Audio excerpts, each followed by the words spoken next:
সবাই সুস্থ হচ্ছে বাট তুমি সুস্থ হচ্ছ না। আদৌ কেন? কখনো ভেবে দেখেছো যে তুমি কেন সুস্থ হচ্ছ না? সবাই সুস্থ হচ্ছে, সবাই বলছে না আমি একটু ভালো আছি, অনেকটা ভালো আছি, বাট তুমি ভালো হতে পারছো না। আদৌ কেন? কোথায় ভুল তোমার? আজকের ভিডিওটা বেস্ট হতে চলেছে এখান থেকে রিকভার হওয়ার জন্য। কারণ আজকের বিষয়গুলো ভালো করে বুঝবে যে সবার আর তোমার মধ্যে পার্থক্যটা কোথায়। সবাই সুস্থ হতে পারছে বাট তুমি হতে পারছো না। আদৌ কেন? কারণ আমি কিছু, কিছু মানুষের যেসব ভুলগুলো দেখি, তার মানে মেসেজ বা তার কল দেখে আমি বুঝতে পারি তাকে সুস্থ করা অনেকটা টাফ হয়ে যাবে। তো কেন মানুষ সুস্থ হয় না? কেন অনেক মানুষের অনেক দেরি হয়? আজকে টোটাল এই বিষয় নিয়ে তোমাদের সাথে আলোচনা করব। কারণ একটা জিনিস বলি না প্রায় ভিডিওতে, যে বিষয়গুলো একটু বোঝো। কেন বলি? তুমি না বুঝে এখান থেকে কিভাবে রিকভার হবে? তোমার যে সমস্যাটা তোমার যে শুরু হলো, কি থেকে শুরু হলো, কি ঘটলো, ডাক্তারে কি বললো না বললো, এগুলো তোমাকে বুঝতে হবে যে তোমার সমস্যাটা আদৌ কোথা থেকে শুরু হলো, কেন হচ্ছে, কি কারণে হচ্ছে। তবে তো তুমি সমাধান পাবে। এবার অনেকে আছে যারা আমাকে মেসেজ করে, দাদা আমি হয়তো আর বাঁচবো না, দাদা আমার এটা হচ্ছে, দাদা আমার এটা হচ্ছে। তাকে আমি রিপ্লাই করছি যে না তুমি এটা করো বা কোনো মানসিক ডাক্তার থেকে কাউন্সিলিং করাও, দাদা আমি মরে যাব। এই যে তাকে আমি বলছি, সমাধান যে দিচ্ছি, যে তুমি একটা কোনো মানসিক ডাক্তার দেখাও, কাউন্সিলিং করো, বিষয়গুলো একটু বোঝো। সে তারপরেও একই রকমই মেসেজ করে যায় যে আমি বাঁচবো না, এই সমস্যা কি, মানে এই শারীরিক সমস্যা কি মানসিক সমস্যার জন্য হয়, এটা সেটা, মানে টোটাল সে একটুও বোঝার চেষ্টা করে না যে তার সমস্যাটা আদৌ কোথায়। এবার তুমিই ভাবো, একটা মানুষকে যখন একটা মানুষ বোঝাবে যে না তোমার সমস্যাটা এইটা, সে তো ওইভাবে চলবে। কিন্তু কিছু কিছু মানুষের ক্ষেত্রে দেখি তারা ভাবে যে তার সমস্যাটা হয়তো অনেকটা আলাদা, ভিন্ন, বা তাদের যে সমস্যার কথাটা হয়তো বুঝতে পারছে না কেউ, হয়তো তা না। এবার তুমি একটা জিনিস ভেবে দেখো না, তুমি যে ডাক্তার দেখালে এতদিন, যারা মানসিক সমস্যার মধ্যে রয়েছে তারা ডাক্তার দেখাবে না এমনটা তো হতেই পারে না। সবাই তো ডাক্তার দেখিয়েছো। যারা সুস্থ হওনি এখনো, একটা জিনিস ভেবে দেখো কেন সুস্থ হওনি। নিজে কোনোদিন প্রশ্ন করেছো জাদু আমি কেন সুস্থ হয়নি? সবাই তো দ্রুত সুস্থ হয়ে যাচ্ছে, বা হয়তো কারো 3 মাস বা 6 মাস এরকম একটা সময় লাগছে, বাট তোমরা বছরকার বছর, অনেক মানুষকে দেখেছি আমি বছরকার বছর এই সমস্যার মধ্যে ফেসে রয়েছে। আদৌ কেন? কারণ তারা বুঝতেই চায় না জাদু আমার কি, কি করণীয়, কিভাবে সমাধান পাবো, মানে টোটালি বুঝতে চায় না। এবার সে যদি না বুঝে, সে রিকভার হবে কখনো? কখনোই রিকভার হবে না। এবার তোমাদেরকে এখান থেকে রিকভার হতে গেলে প্রথমত তোমার, হোক না সে ভয়ের চিন্তা, হোক না সে রোগ নিয়ে ভয় বা দুশ্চিন্তা, নিজের ক্ষতি, পরিবারের ক্ষতি, টোটাল তোমার যেটাই সমস্যা হচ্ছে না, তুমি মানছি যে তোমার কষ্ট হচ্ছে বর্তমান, বা তোমার টোটাল সমস্যা তোমার যেটাই হোক না কেন, তোমাকে আগে বিষয়টা বোঝা লাগবে যে সমস্যাটা আমার কেন হচ্ছে, আমার কি কারণে মানে এ সমস্যাটা যাচ্ছে না, বা কি করলে আমি এখান থেকে রিকভার করব। তোমাকে টোটাল বিষয়টা বুঝতে হবে যে আমার আদৌ ভুলটা কোথায়। একটা জিনিস খেয়াল করে দেখবে, মানুষের যখন কোনো শারীরিক সমস্যা হয় না, ডক্টরের আগে তার প্রবলেমটা খুঁজে বের করে যে আদৌ শরীরের মধ্যে প্রবলেমটা কী, তারপরে কিন্তু তার ট্রিটমেন্ট শুরু করে। কিন্তু তুমি তুমি তো জানছোই না আদৌ যে আমার আদৌ কী হয়েছে, কীভাবে এখান থেকে রিকভার হব। তুমি তো সমাধান খুঁজে বেড়াচ্ছ। এভাবে সমাধান হবে? না হয়েছে? হয়নি তো। তাহলে একটা জিনিস খেয়াল করে দেখো, তোমার সমস্যা হয়েছে হয়তো ভয়, দুশ্চিন্তা, পরিবারের ক্ষতি করবো, এটা সেটা অনেক রকম, মানছি তোমার কষ্ট হচ্ছে, মানসিক সমস্যার মধ্যে রয়েছে, তোমার যে কষ্ট হচ্ছে এটাও আমি বুঝতে পারছি। কিন্তু একটা জিনিস তুমি খেয়াল করে দেখো না, কেন পারছো না রিকভার হতে? সবাই যে সুস্থ হয়ে যাচ্ছে বাট তুমি হতে পারছো না, আদৌ কেন? কারণ হচ্ছে যে তুমি বুঝতেই চাও না আমাদের যে ভয়ের সাথে কি করা লাগবে, চিন্তাগুলো কেন আসছে, চিন্তাগুলো কেন যাচ্ছে না।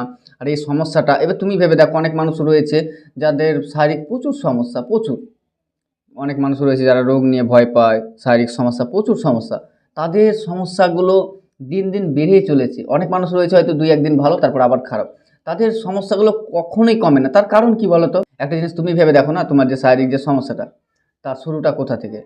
তোমার ভয়, দুশ্চিন্তা থেকে। তাহলে আজ যে তুমি এখান থেকে রিকভার হওয়ার জন্য বা শারীরিক যে সমস্যাগুলো ঠিক করার জন্য কি করছো তোমরা? তুমি ভেবে দেখো না, কি করছো? সঠিক পথে চলছো তুমি? যে তোমার শারীরিক সমস্যাগুলো ঠিক করার জন্য আপ্রাণ চেষ্টা, আমার কেন হচ্ছে, আমি তো মারা যাবো, এটা সেটা। এবার তুমি ভেবে দেখো তোমার সমস্যাটা শুরুটা কী নিয়ে, তারপরে তুমি এখন বর্তমানে শারীরিক সমস্যাগুলো হলে এর পেছনে ছুটছো কীভাবে কমাবো, কীভাবে দূর করব, আমি তো এগুলো চাই না, এটা সেটা কত রকম। এটা তো সঠিক পদ্ধতি না। এবার একটা জিনিস তোমাকে বুঝতে হবে যে আমার শারীরিক সমস্যাটা আদৌ কেন? দুশ্চিন্তার কারণে, ভয়ের কারণে। এবার তুমি ভাবো, দুশ্চিন্তা, ভয়ের কারণে যদি আমার শারীরিক সমস্যা হয়, তো আমি ঘুরিয়ে আবার কি করছি? দুশ্চিন্তা তো টোটাল একটা সার্কেল না? এবারে একটা সার্কেল যতক্ষণ না তুমি ভাঙছো ততক্ষণ তো গোল ঘুরেই যাবে। যখনই তোমার শারীরিক সমস্যা হবে তুমি ভয় পাবে, ভয় পাবে শারীরিক সমস্যা হবে, এটাই তো চলতে থাকবে তোমার। তাহলে এইভাবে তো আর সমস্যার সমাধান হচ্ছে না, টোটাল একটা মানে চক্রের মধ্যে ফেঁসে রয়েছে। তোমাদেরকে আমি একটা কথা বলি না বারবার, যে বোঝো, এই বোঝোটাকে বোঝো। যে আমি কেন বলি যে বোঝো, কারণ হচ্ছে একটা জিনিস ভেবে দেখো, যে তোমার শারীরিক সমস্যা দুশ্চিন্তার কারণে শারীরিক সমস্যা। এবার তোমাকে এটা ঠিক করতে হলে কি করতে হবে? শারীরিক যে সমস্যা তার জন্য যে তুমি ডাক্তার দেখাওনি, এমনটা তো হতেই পারে না। একটা মানুষ নাই যে মানসিক সমস্যাতে ডাক্তার দেখায়নি, সবাই ডাক্তার দেখায়, সবাই টোটাল তাদের উপরে বিরক্ত হয়ে যায়। আমি প্রায় ভিডিওতে এইসব কথাগুলো বলি, কারণ হচ্ছে তোমরা বুঝতেই চাও না। এবার যাদের শারীরিক সমস্যা, আমারও তো একটা সময় রোগ নিয়ে ভয়, এটা সেটা কত না কি হয়েছে, বাট এখন তোমরা এইসব ভুলগুলো একটু একটু করে ঠিক করো না তো। তোমরা যারা যারা সমস্যার মধ্যে ফেসে রয়েছে, এমনও মানুষ রয়েছে, আমি ম্যাক্সিমাম 3.5 বছর বা 4 বছর আগে যে ভিডিও স্টার্ট করেছি তখনও তারা কমেন্ট করতো, এখনও কমেন্ট করছে। তার মানে এতদিন ধরে তারা ফেসে রয়েছে সমাধান জানার পর। কেন? কারণ তারা বুঝতে চায় না যাদু কীভাবে সমাধান পাবো। তোমাদের যদি কোথাও অসুবিধা হচ্ছে, তুমি কাছাকাছি ডাক্তার দেখো না, মানসিক ডাক্তার দাও, কাউন্সিলিং করাও, বিষয়গুলো আগে বোঝো। মেডিসিন দিলে মেডিসিন নাও, বাট সবথেকে বেটার অপশান হবে তোমাকে বিষয়গুলো বোঝা, যে আদৌ আমার সমস্যাগুলো কেন হচ্ছে আর কেন যাচ্ছে না আর কী করলে ঠিক হবে। ওকে? কারণ তোমরা যদি না বোঝো, এখান থেকে রিকভার মনে হয় না যে হয়ে যাবে, কারণ তোমরা তার নিজেই প্রমাণ। তোমরা যদি রিকভার হয়ে যেতে না, তাহলে এতদিন হয়ে যেত, এত বছর বছর পড়ে থাকতে না সমাধান জানার পরে। এবার অনেকে আছে না, মনে হয় যে আমার সমস্যাটা একটু আলাদা, বা আমার অন্য একটা রোগ, বা এবার তুমি ভেবে দেখো না, একটা মানুষ যদি শারীরিক সমস্যা অনেক রকমের যদি থাকে, তুমি তো এতদিন ভালো থাকতে পারবে না। একটা শারীরিক সমস্যা কোনো যদি মানুষের হয়, বড় একটা সমস্যা হয়, সে তো বেশি দিন ভালো থাকে না। একটা জিনিস খেয়াল করে দেখো, তুমি যে ভাবছো তোমার বড় কোনো রোগ হয়ে গেছে, সে মাথায় হোক, পেটে হোক, বুকে হোক, যেখানে হোক, তুমি তো এর জন্য কোনো ট্রিটমেন্ট করছো না, করছো কি? আশা করি তো না। কোনো ট্রিটমেন্ট করছো না, কিছু করছো না, তাহলে তুমি ভালো আছো কী করে? এবার যে কোনো একটা মানুষকে তুমি খেয়াল করে দেখবে, যাদের শারীরিক সমস্যা হয়, তারা কী করে? ট্রিটমেন্ট করে, হয়তো ভালো থাকে, কিন্তু তুমি তো কিছু করছো না। তুমি যে ভাবছো যে না তোমার কোনো একটা বড় সমস্যা হয়েছে, কোথায় হয়েছে? আর যদি হবার থাকতো, এর জন্য কোনো ট্রিটমেন্ট চলছে না, কিন্তু তুমি একটা জিনিস ভেবে দেখো, তাহলে তুমি ভালো আছো কীভাবে? কারণ কারণ তোমার কোনো শারীরিক সমস্যা নাই। শারীরিক সমস্যা থাকলে তোমাকে আর মানে নিজেকে বলতে হবে না যে আমার কোনো শারীরিক সমস্যা আছে। তোমাকে টানা হসপিটালেই নিয়ে যাবে যে তোমার কোনো একটা সমস্যা রয়েছে। অনেক ক্ষেত্রে আমি দেখি যে অনেকে বলে, দাদা আমি দুশ্চিন্তা কীভাবে আটকাবো? চিন্তাগুলোকে আমি চাইছি না, তারপরেও কেন আসছে? নিজের ক্ষতি, পরিবারের ক্ষতি, এটা সেটা কত রকমের চিন্তা। তারা কন্টিনিউ লেগে যায় এর পেছনে, যে তারা কীভাবে টোটাল এই চিন্তাগুলো তাড়াবে বা সরাবে বা দূর করবে। তাদের ভুলগুলো একটা জিনিস ভেবে দেখো, কোনো দিন, আজ যে তুমি একটা সমস্যার মধ্যে পড়েছো মানছি, কোনো দিন কি এটা ট্রাই করেছিলে এই চিন্তাগুলোকে সরানোর? কোনো দিন মানসিক সমস্যার হবার আগে ট্রাই করেছিলে যে চিন্তাগুলো আমার না আসুক? কোনো দিন করনি, কিন্তু তাহলে আজ কেন করছো? আর একটা জিনিস খেয়াল করে দেখো, কোন চিন্তাগুলো তোমার থেকে যাচ্ছে না, যেগুলোকে তুমি সরানোর চেষ্টা করছো। আমি আগের ভিডিওগুলোতে বলেছি যে চিন্তার সাথে কি করবে, ভয়ের সাথে কি করবে, ওগুলো একটু দেখো। কারণ তুমি ভেবে দেখো, আজ যে তোমরা চিন্তার পেছনে ছুটছো না, এইভাবে চিন্তা কখনোই তোমার থেকে যাবে না। আমরা যখনই চিন্তাকে সরানোর চেষ্টা করব, চিন্তা তখনই আমার থেকে যাবে না। এটা বাস্তবতা।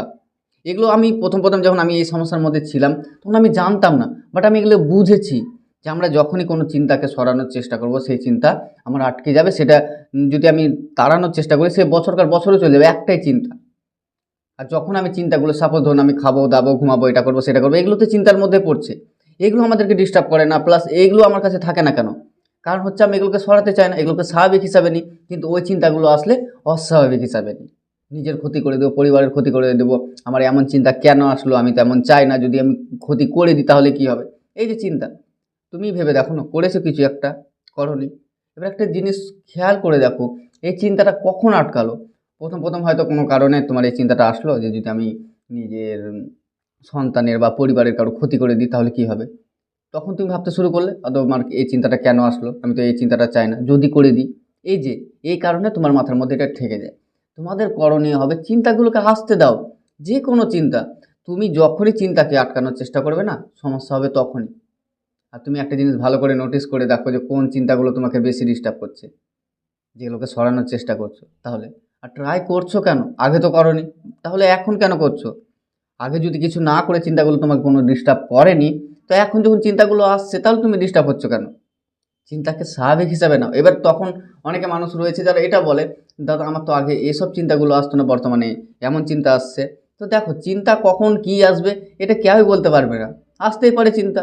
যখন আমরা ফ্রি থাকি, বসে থাকি, তখন কত রকমের না চিন্তা আসে। আরও অনেক মানুষ রয়েছে যারা বলে, দাদা আমি অতিরিক্ত চিন্তা করি। ক্ষমতা নেই তোমার অতিরিক্ত চিন্তা করার। তুমি নিজেকে এটা ইনফরমেশন দিচ্ছ যে না আমি মানে অনেক চিন্তা করি একসাথে। ক্ষমতা নেই। একটা জিনিস খেয়াল করে দেখো, কোনো সময় না তুমি একটা থেকে দুটো একসাথে চিন্তা কখনোই করতে পারবে না। পারবে? একসাথে দুটো চিন্তা করতে পারবে? কখনোই পারবে না। তাহলে তুমি কিভাবে বলছো যে তোমার চিন্তা বেশি হয় বা তুমি সারাক্ষণ মানে বেশি বেশি চিন্তা করো? সবারই সমানই চিন্তা আসছে। হ্যাঁ, অনেকে কি হয়, যারা বিরক্ত হয়ে যায় তাদের হয়ে যায় সমস্যা, আর যারা বিরক্ত না হয় তাদের কোনো সমস্যা নাই। এবার তুমি ট্রাই করে দেখো না, আমি যেটা বললাম, তোমরা যারা যারা বলো আমাকে যে না দাদা আমি অতিরিক্ত চিন্তা করি, করে দেখো তো একসাথে দুটো চিন্তা, বাবা মা, ভাই বোন, ছেলে মেয়ে, একসাথে দুজনের চিন্তা করো। কখনোই সম্ভব না। এই যে তুমি বলছো নিজেকে যে বলছো যে না আমি অনেক চিন্তা করি একসাথে, হতেই পারে না। চিন্তা একটার পর একটা সবারই আসে, এটা একটা স্বাভাবিক বিষয়। এবারে এই স্বাভাবিক বিষয়টাকে তোমাদের সমস্যা হয়ে যাচ্ছে কখন? যখন এগুলোকে অস্বাভাবিক হিসাবে নিচ্ছ, বিরক্ত হিসাবে নিচ্ছ, তখনটা। এই বিষয়গুলো তোমাদেরকে বলি না বোঝা, এগুলোই বুঝতে বলি যে চিন্তা আমাদের কেন আসে, কিভাবে যাবে, এই যে শারীরিক যে সমস্যাগুলো হচ্ছে কী কারণে হচ্ছে, কিভাবে যাবে, এই টোটাল বিষয় তোমাদেরকে আমি বুঝতে বলি। এবার একটা মানুষ যদি না বোঝে না, কখনোই তাদেরকে রিকভার করা সম্ভব না। আমি অনেককে দেখেছি তারা নিজেকে কোনোভাবে শান্ত করতে পারে না, সব সময় মনের মধ্যে একটা অস্থিরতা। সেভাবে আমি কি করলে সুস্থ হবে, কোন ডক্টর চেঞ্জ করলে সুস্থ হব, বা কোন পদ্ধতি অ্যাপ্লাই করলে সুস্থ হব, তারা এর পেছনে মানে টোটাল জড়িয়ে যায় আর কি। তো তোমাদের উদ্দেশ্যে আমি একটা কথা বলবো, আগে একটু বোঝো। আমি মানছি তোমার কষ্টটা, তুমি যেটা ফিল করছো সেটা আমি ফিল করেছি। তোমরা যেটা ছটফট করছো না যে আমি কী করলে সুস্থ হব, কী করলে সুস্থ হব, এটা আমি একসময় করেছি। বাট আমি তোমাদের কাজ বলছি না যে একটু বোঝো। যতক্ষণ না বুঝছো না ততক্ষণ তোমার সমস্যাগুলো কখনোই যাবে না, এটা বাস্তবতা। আর যদি যেত, তুমি যেসব প্রসেসগুলো অ্যাপ্লাই করছো বা যেভাবে চলছো, তাহলে এতদিন তো তুমি সুস্থ হয়ে যেতে। হও না কেন?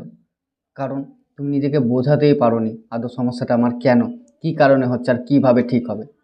তো এই কারণেই বলবো। আর তোমাদেরকে একটা কথা বলি, তোমরা যদি একা একা না বুঝতে পারো না, কাছাকাছি কোনো মানসিক ডাক্তার দেখাও। কাউন্সেলিং দরকার রয়েছে তোমার বিষয়টাকে বোঝার জন্য। তাহলে দেখবা এখান থেকে ধীরে ধীরে রিকভার হয়ে যাবে। কারণ তুমি যতক্ষণ না বুঝছো ততক্ষণ এই সমস্যার মধ্যে পড়েই থাকবে, তার প্রমাণ তুমি নিজেই। তো চলার ভিডিও বেশি বড় করবো না, কিন্তু যেসব কথাগুলো বলি না একটু বোঝার চেষ্টা করো। কারণ একটা জিনিস খেয়াল করে দেখো, আমিও তোমার মতো কিন্তু কষ্ট করেছি যে কী করলে সুস্থ হবো, কোথায় গেলে সুস্থ হবো। বাট আমি তো বুঝতে পেরেছি যে না আদৌ সঠিক প্রসেস কোনটা। এই কারণে তোমাদেরকে এসব কথাগুলো তুলে ধরছি। তো চলার ভিডিও বেশি বড় করবেন, ততক্ষণ নিজের খেয়াল রেখো, সুস্থ থেকো। আর যদি কিছু জিজ্ঞেস করা থাকে না, কমেন্ট করে দেবে, আমি রিপ্লাই দিয়ে দেবো। তো চলো।